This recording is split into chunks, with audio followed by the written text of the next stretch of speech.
Hello students, welcome to Jayashree teaching class. এখন আমরা class 6 এর রায়মার্টিন কোশ্চেন ব্যাংক 2025 এর ইংরেজি থেকে মডেল কোশ্চেন পেপার 6 সলভ করব। দেখো এখানে সিন কি রয়েছে। I walked with him to the earth ferry. আমি তার সাথে বা ওনার সাথে হেঁটে গিয়েছিলাম পৃথিবী যানের কাছে। It was magnificent. এটা ছিল অনেক বড়। It was 3 times as big as our moon ferries. এটা কি ছিল? আমাদের চাঁদ যানের থেকে প্রায় 3 গুণ বড়। ম্যাগনিফিসেন্ট খুব সুন্দর বলতে পারবো, চমৎকার এরকম। Is everything on earth as wonderful as this? I whisper to father. আমি ফিসফিস করে বাবাকে বলেছিলাম, আচ্ছা পৃথিবীতে কি সব কিছু এরকম সুন্দর? প্রিটি মাচ সো, হ্যাঁ এটার মতোই সুন্দর। It's different from home. আমাদের মানে বাড়ি থেকে এটা কিন্তু অনেকটাই আলাদা। ফাদার রিপ্লাইড, বাবা উত্তরে বলেছিল। The ferry moved slowly out of its dock. কি বললো? যে ওই যানটা তার ডক থেকে আস্তে আস্তে বেরিয়ে এসেছিল। ইট এন্টায়ার দ্য আর্থস গ্র্যাভিটি। এটা ধীরে ধীরে পৃথিবীর যে মাধ্যাকর্ষণ শক্তি বা মাধ্যাকর্ষণ যে পাওয়ারটা রয়েছে তার মধ্যে প্রবেশ করে। I found my eyes were closing. আমি খুঁজে পেয়েছিলাম আমার চোখ বন্ধ হয়ে যাচ্ছিল। ইট seemed only a few minutes. এটা মনে হচ্ছিল যে কিছু মিনিট আগে, মানে বিফোর কিছু মিনিট আগে মনে হচ্ছিল। Father's voice woke me. আমার বাবা আমাকে মানে জাগিয়ে তুলেছিল। Kepler you must not miss the side. তোমার অবশ্যই এই দৃশ্যটাকে মিস করা উচিত নয়। We have just enter into the earth's orbit. আমরা এই মুহূর্তেই পৃথিবীর কক্ষপথে প্রবেশ করেছি। লোক তাকাও। I looked out eagerly. আমি আগ্রহের সাথে তাকিয়েছিলাম। I recognized. আমি চিনতে পেরেছিলাম the narrow stretch of central America.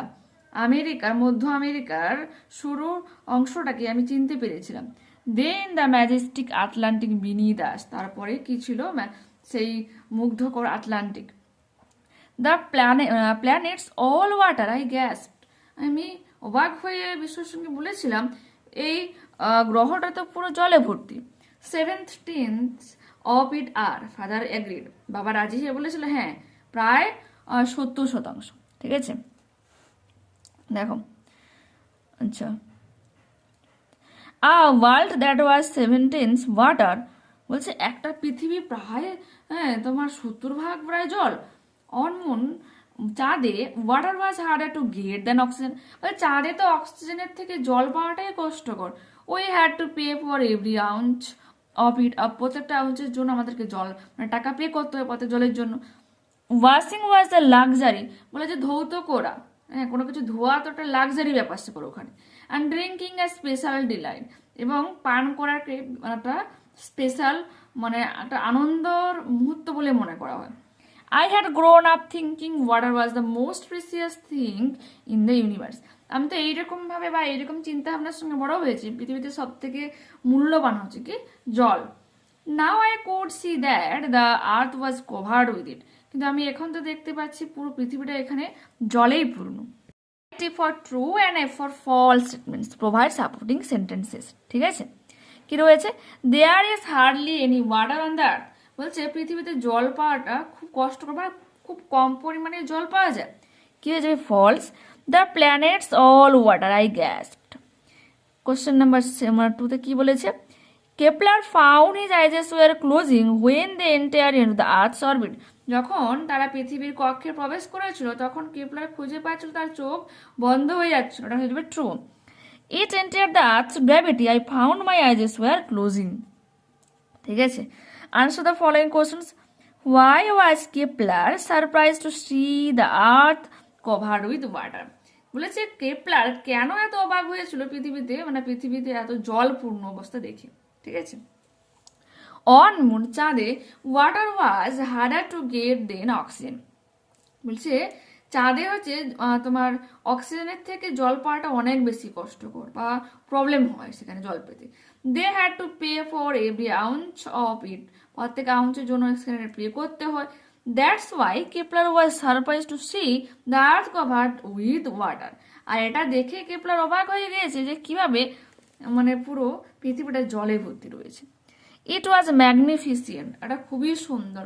What is called magnificent and why? ঠিক আছে, অতি অদ্ভুত, অতি চমৎকার। The earth fairy is called magnificent because it was 3 times as big as moon fairies. Read the poem carefully and answer the following questions. I never can do it. আমি কখনোই এটা করতে পারবো না। The little kite said, ছোট্ট ঘুড়িটা বলেছিল, as he looked at the other things high over his head. কি বলেছে? যখনই সে তার মাথার উপর উঁচু উঁচু জিনিসগুলোকে মানে মাথার উঁচুতে জিনিসগুলোকে দেখছিল, তখন সে কি বলেছিল যে আমি এটা কখনোই করতে পারবো না। আই নো, আমি জানি, আই শুড ফল, আমি পড়ে যেতে পারি, if I try to fly, যদি আমি ওড়ার চেষ্টা করি। Try said the big kite, only try, চেষ্টা করো, কেবলই চেষ্টা করো, বড় ঘুড়িটা বলেছিল। Or I fear you never will learn at all, আর যদি আমি তোমাকে ভয় দেখাই বা তোমাকে ভীত করি বা আমি ভয় পাই, তুমি তাহলে কিন্তু আর শিখতে পারবে না। But the little kite said, কিন্তু সেই ছোট্ট ঘুড়িটা বলেছিল, I am afraid I will fall, আমি ভয় পাচ্ছি, আমি পড়ে যাব। দ্য বিগ কাইট নোডেড, বড় ঘুড়িটা মাথা নড়েছিল, ওয়েল গুড বাই, ভালো, বিদায়, আমি যাচ্ছি। And he rose towards the tranquil sky, তাদের উপর মাথার উপর যে উন্মুক্ত আকাশ, সেই আকাশের দিকে সে উড়ে চলে গিয়েছিল। Then the little kite's paper stride at the side, তারপর সেই দৃশ্য দেখতে দেখতে ছোট্ট ঘুড়িটার কাগজগুলো কাঁপতে শুরু করবে, নড়তে শুরু করলো। Tick the correct alternative, the little kite thought it could not, ছোট ঘুড়িটা কি ভেবেছিল যে সে উড়তে পারবে না। The big kite told the little kite to try, বড় ঘুড়িটা ছোট ঘুড়িটাকে কি বলেছিল? চেষ্টা করতে। Complete the following sentences with information from the poem. The big kite was rose towards their tranquil sky. ঠিক আছে, আচ্ছা, towards the tranquil sky লিখবে। The little kite could not dare to fly, ছোট ঘুড়িটা যখন উঠতে could not dare, সাহস পাচ্ছে না উঠতে, when he looked at the other things high over his head, যখন সে তার মাথার উপরে অন্য জিনিসগুলোকে দেখছিল। ট্রু ফলস দেখো। The big kite thought that the little kite will never learn to fly, বড় ঘুড়িটা ভেবে নিয়েছিল ছোট ঘুড়িটা কখনো উঠতে পারবে না। ট্রু, আর সে কারণে সে কিন্তু তাকে বিদায় জানিয়ে চলেও গিয়েছিল। The big kite bade goodbye to the little kite, বড় ঘুড়িটা ছোট ঘুড়িটাকে বিদায় জানিয়েছিল, এটা হয়ে যাবে ট্রু। রয়েছে আনসিন প্যাসেজ, দেখো কি রয়েছে। The national anthem Janagana Mana composed originally in Bengali by Rabindranath Tagore, কি বলেছে? যে ন্যাশনাল অ্যান্থেম রয়েছে, জাতীয় সঙ্গীত জনগণ মন, যেটা কে তৈরি মানে লিখেছিল কে? তোমার রবীন্দ্রনাথ ঠাকুর, বাংলা ভাষাতে। Was adapted in Hindi by the government, এবং সেটাকে হিন্দি ভাষায় গ্রহণ করেছে কে? সরকার। As the national anthem of India, Bharat মানে ভারতের জাতীয় সঙ্গীত হিসাবে, অন জানুয়ারি 24, 1950, 1950 সালের 24শে জানুয়ারি। It was first sung on December 27, 1911, 1911 সালের 27শে ডিসেম্বর প্রথম এটা গাওয়া হয়েছিল at the Calcutta sessions of Indian National Congress, কি বলেছে? কলকাতার একটা সেশনে কার দ্বারা? ইন্ডিয়ান ন্যাশনাল কংগ্রেসের দ্বারা একটা গান গাওয়া হয়েছিল। The complete song consist of 5 স্ট্যান্জাস, পুরো গানটা রয়েছে 5টা মানে স্ট্যান্জাতে লেখা রয়েছিল। The full versions of the national anthem takes nearly 52 seconds two Singh, কিন্তু পুরো ভাষণ থেকে মাত্র কিছুটা পরিমাণ নেওয়া হচ্ছে, যেটা 52 সেকেন্ড গান গাইতে লাগে। A shorter versions consisting of the first and last line of the stanza, কি বলেছে? এবং ছোট যে ভার্সনটা রয়েছে সেখানে প্রত্যেকটা তোমার ভার্সেস যে তোমার ভার্স রয়েছে, ঠিক আছে, স্ট্যান্জা রয়েছে কথা, সরি, সেই স্ট্যান্জার প্রথম এবং লাস্ট লাইনটাকে, শেষ লাইনটাকে নেওয়া হয়েছে। It also sung on certain মানে অকেশনস, আর এটা বিভিন্ন তোমার অনুষ্ঠানগুলিতে কিন্তু গাওয়া হয়। দেখো শর্টার ভার্সনটা কি, তাহলে কত লাইন হচ্ছে? টোটাল 5টা তোমার স্ট্যান্জা রয়েছে, প্রত্যেকটা স্ট্যান্জা থেকে 2টো করে লাইন নেওয়া হচ্ছে, মানে কি হচ্ছে তোমার টোটাল দাঁড়াচ্ছে 10টা লাইন। সেই 10টা লাইন গাইতে কত সময় লাগে? 20 সেকেন্ড সময় লাগে। The anthem conveys the concept of unity in diversity, আর এই যে অ্যান্থেম, এই যে গান, এটা কি কনভে করে? যে ঐক্যতার মানে তোমার বৈচিত্র্যতার মধ্যে ঐক্যতা, ঠিক আছে। Which lies at the core of India's cultural heritage, ভারতের বিভিন্ন তোমার সাংস্কৃতিক যে সংস্কৃতি রয়েছে তার মানে সেটাকে রিপ্রেজেন্ট করে এই গানটা, ঠিক আছে। The national song of India, ভারতের যে ন্যাশনাল সং রয়েছে বন্দে মাতরম, কম্পোজ ইন সংস্কৃত, সংস্কৃতি লেখা হয়েছিল বাই বঙ্কিমচন্দ্র চট্টোপাধ্যায় দ্বারা। Has an equal status with Janaganamana, তার একই গুরুত্ব রয়েছে জনগণমনের মতোই। It was first publish in 1882, 1882 সালে প্রথম পাবলিশ করা হয় as part of Chattopadhyay's Bengali novel Anandamath.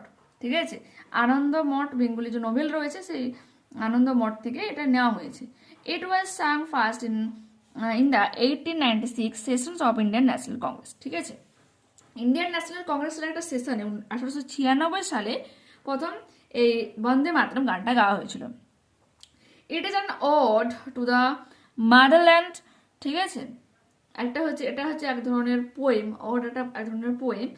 ঠিক আছে, যেখানে তোমার গান করে মানে কবিতাকে পাঠ করা হয়। Personified as the mother goddess in letter versus of the people.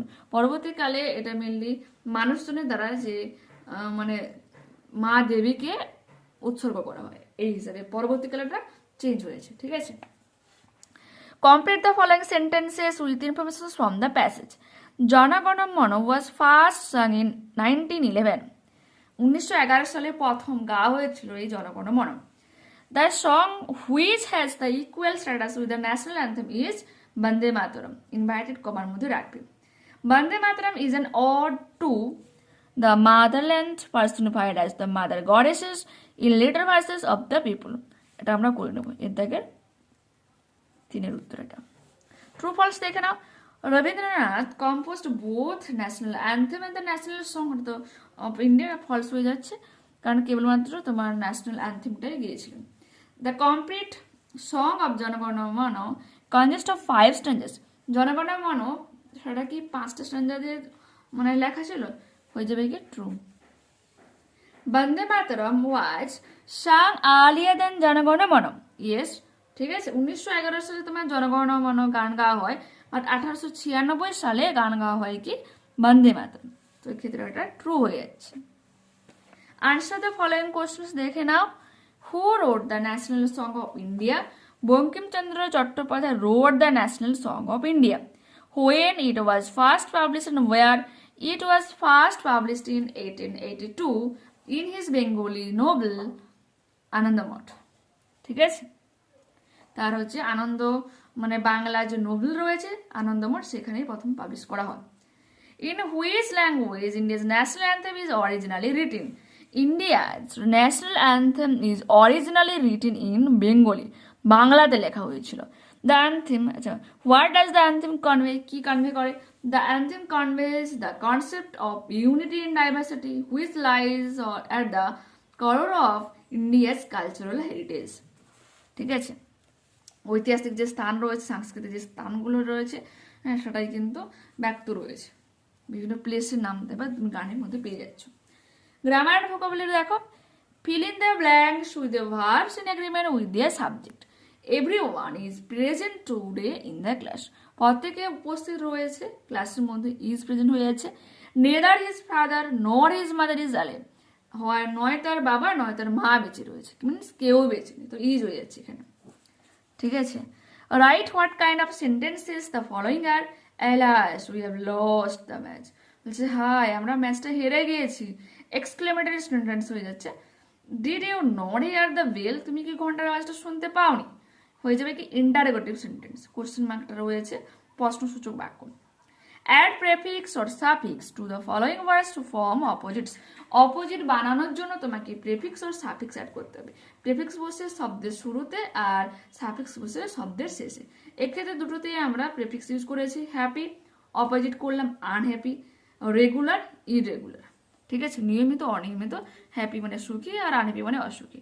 পরবর্তী পেজ দেখো। ডুয়েস ডাইরেক্টেড। মারি হ্যাড আর ল্যাম্প কি হয়ে যাবে? অ্যাপ্রোপ্রিয়েট অ্যাডজেক্টিভ ইউজ করতে বলছে, লিটিল ল্যাম্প হয়ে যাবে। I at an Apple. Identify the tense of the sentence কি হয়ে যাবে? আই তোমার সাবজেক্ট রয়েছে, অ্যাট ইটার হচ্ছে second form at, means past form হচ্ছে অ্যাট, তারপরে রয়েছে তোমার অবজেক্ট। তো সাবজেক্ট ভার্বের সেকেন্ড ফর্ম, অবজেক্ট হলে কি হয়ে যায়? সিম্পল পাস্ট টেন্স বা লিখতে পারো past indefinite tense. Ritesh is not going to school because he is ill. Identify the linker. Ritesh বিদ্যালয়ে যেতে পারেনি কারণ সে অসুস্থ। কি হয়ে যাবে এখানে? বিকজ হয়ে যাবে এখানে লিঙ্কার। গিভ মি, আচ্ছা লিঙ্কার কি বলে? তো দুটো সেন্টেন্সকে অ্যাড করে এমন শব্দ। Give me cup of tea put the article where needed, যেখানে প্রয়োজন রয়েছে সেখানে আর্টিকেল বসো এবং রিরাইট করতে বলেছে। Give me a cup of tea, এই কাপের আগে হয়ে যাবে এ আর্টিকেল, ঠিক আছে, আমাকে 1 কাপ চা দাও। Will you place at the window, rewrite the sentence by replacing the underline word with its antonym. Antonym মানে কি বলতো, বিপরীতার্থক শব্দ বসাতে হবে। বলছে will you place at the window, দয়া করে তুমি কি জানালা বন্ধ করতে পারবে। শার্ট মানে বন্ধ করা, আর বিপরীত কি হয়, ওপেন। তো কি হয়ে যাবে, will you please open the window. Make a meaningful sentence with the word happy, the boy is very happy, বালারটা হয় খুব খুশি বা সুখী। Full stop. Find out the words from question number 3 which mean the following. Idea কি হয়ে যাবে, concept. Poems হয়ে যাবে অড, ODE, ওড ওড, ঠিক আছে। এরপর রয়েছে একটা স্টোরি রাইটিং। তো স্টোরি রাইটিংয়ে তোমরা যেটা করবে সেটা হচ্ছে গিয়ে প্রথমে তোমাকে টাইটেল লিখতে হবে। তো টাইটেল এটাই লিখবে, এ সেলর অ্যান্ড হিজ ফ্রেন্ড, ঠিক আছে, এরকমভাবে লিখবে, এ সেলর অ্যান্ড হিজ ফ্রেন্ডস, ক্যাপিটালেই করো সবই। আন্ডারলাইন করে দিলে, করার পর তোমাদের যদি রায়োমাটির সহায়িকা থাকে বা যে কোনো তুমি সহায়িকা ইউজ করো না কেন, সেখানে তুমি পেয়ে যাবে। এটা হচ্ছে গিয়ে তোমার যে good bye to the moon রয়েছে, ওই চ্যাপ্টার থেকে কোশ্চেনটা রয়েছে, কোশ্চেন নাম্বার যে অ্যাক্টিভিটি 10 বি, ঠিক আছে। দেখে আমি রিড করছি, তোমরা যে সহায়িকা ইউজ করো না কেন পেয়ে যাচ্ছ, এই কোশ্চেনটা খুঁজবে, ঠিক আছে। Good bye to the moon activity 10 মানে কোশ্চেন নাম্বার 10 বি, ঠিক আছে। মিনিংটাও দেখে নাও, পাশে দেওয়া রয়েছে। তো এখানে আমরা এই মডেলটা কমপ্লিট করলাম। নেক্সট ক্লাসে আবারও দেখা হচ্ছে। যারা চ্যানেলে নতুন হয়েছে অবশ্যই প্লিজ তোমরা চ্যানেলটাকে সাবস্ক্রাইব করে নিও, আর পারলে বন্ধুদের সাথে শেয়ার করে নিও। তোমাদের রায়মার্টিন প্রশ্নচিত্র থেকে ভূগোল, ইতিহাস, বাংলা থেকে মডেল সলভ করা রয়েছে, ইংরাজি থেকেও অনেকগুলো করানো রয়েছে, পরিবেশ থেকেও করানো রয়েছে 4টার মতো, আর ইংরেজি থেকে প্রায় 5-6টার মতো করানো রয়েছে। তো যারা দেখোনি অবশ্যই প্লেলিস্ট চেক করো, পরপর কিন্তু ভিডিওগুলো পেয়ে যাবে। আর এটা দেখবে তোমার একটাই প্লেলিস্ট করা রয়েছে, মানে তোমার এই কোশ্চেন ব্যাংকে 2025 এর উপর, ঠিক আছে। তো ওখানে যাও, তোমার ভিডিওগুলো কিন্তু পরপর পেয়ে যাবে।